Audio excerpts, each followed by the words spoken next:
Breaking news చూస్తున్నాం. Trump tariff భయాలతో ఇన్నాళ్లు చిగురు టాకులా వణిగిపోయిన సూచీలు అధికారిక ప్రకటన తర్వాత మోస్తరు నష్టాలతో బయటపడ్డాయి. చైనా, జపాన్ మార్కెట్లు భారీగా నష్టాలు ముగియగా దేశీయ సూచీలపై ఆ స్థాయిలో ప్రభావం పడలేదు. ఐటీ, ఆటో స్టాక్స్లో అమ్మకాలు ఒత్తిడి కనిపించింది. ప్రతీకార సుంకాల నుంచి ఫార్మా ఉత్పత్తులను మినహాయించడంతో ఆయా రంగం స్టాక్స్ రాణించాయి. సెన్సెక్స్ 300 పాయింట్ల మేర క్షీణించగా నిఫ్టీ 23,250 పాయింట్ల ఎగువన ముగిసింది.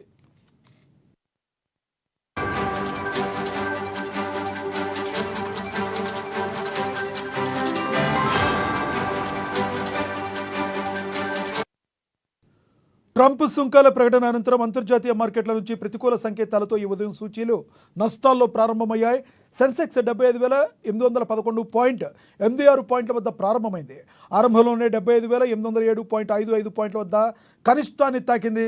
ఆ తర్వాత మోస్తరు నష్టాలతో చవిచూసింది.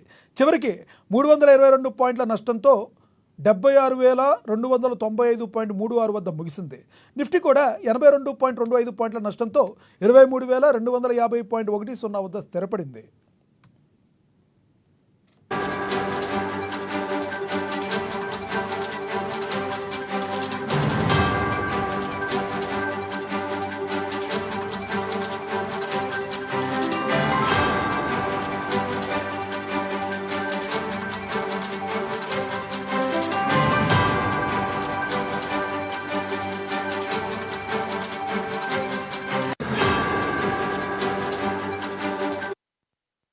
ట్రంప్ టారిఫ్ భయాలతో ఎన్నాళ్లు చిగురుటాకులా వణిగిపోయిన సూచీలు అధికారిక ప్రకటన తర్వాత మోస్తరు నష్టాలతో బయటపడ్డాయి.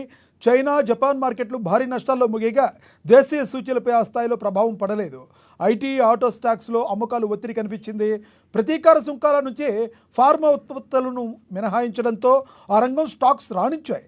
సెన్సెక్స్ 300 పాయింట్ల మేర క్షీణించగా నిఫ్టీ 23,250 పాయింట్ల వద్ద ఎగువన ముగిసింది. ఇక ట్రంప్ సుంకాల ప్రకటన అనంతరం అంతర్జాతీయ మార్కెట్ల నుంచి ప్రతికూల సంకేతాలతో ఈ ఉదయం సూచీలు నష్టాల్లో ప్రారంభమయ్యాయి. సెన్సెక్స్ 75,811.86 పాయింట్ల వద్ద ప్రారంభమైంది. ఆరంభంలోనే 75,807.55 పాయింట్ల వద్ద కనిష్టాన్ని తాకింది. ఆ తర్వాత మోస్తరు నష్టాలనే చవిచూసింది.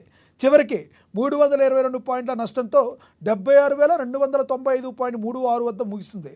నిఫ్టీ కూడా 82.25 పాయింట్ల నష్టంతో 23,250.10 వద్ద స్థిరపడింది.